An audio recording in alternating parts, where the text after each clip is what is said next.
ನೀಚ ಸುಮ್ಮನೆ ಬಿಡುವುದಿಲ್ಲ. ಎಲ್ಲಾ ಭೀಷ್ಮ, ಯಾವ ವಂಶಕ್ಕಾಗಿ ನೀನು ಇಷ್ಟು ಕಷ್ಟಪಟ್ಟಿಯೋ ಅದೇ ವಂಶ ಸರ್ವನಾಶವಾಗಲಿ, ಸರ್ವನಾಶವಾಗಲಿ. ನಿನ್ನ ವಂಶ ನೂತನವಾಗಲಿ. ಇಗೋ ಭೀಷ್ಮ, ಇಗೋ ಭೀಷ್ಮ, ನಿನ್ನ ಎದುರಲ್ಲೇ ಅಗ್ನಿಯನ್ನು ರಚಿಸಿ ಅಗ್ನಿ ಪ್ರವೇಶ ಮಾಡುತ್ತೇನೆ. ನೀನು ಖುಷಿ ಮಾಡು. ನೋಡು ಭೀಷ್ಮ, ನೋಡು.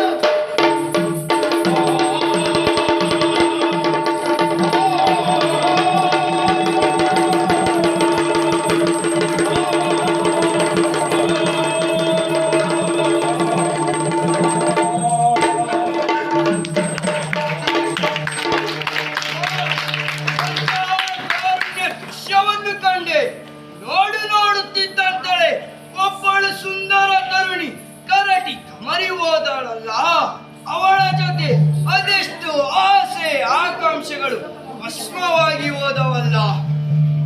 ಯಾವ ವಂಶದ ರಕ್ಷಣೆಗಾಗಿ ಇದೇನೋ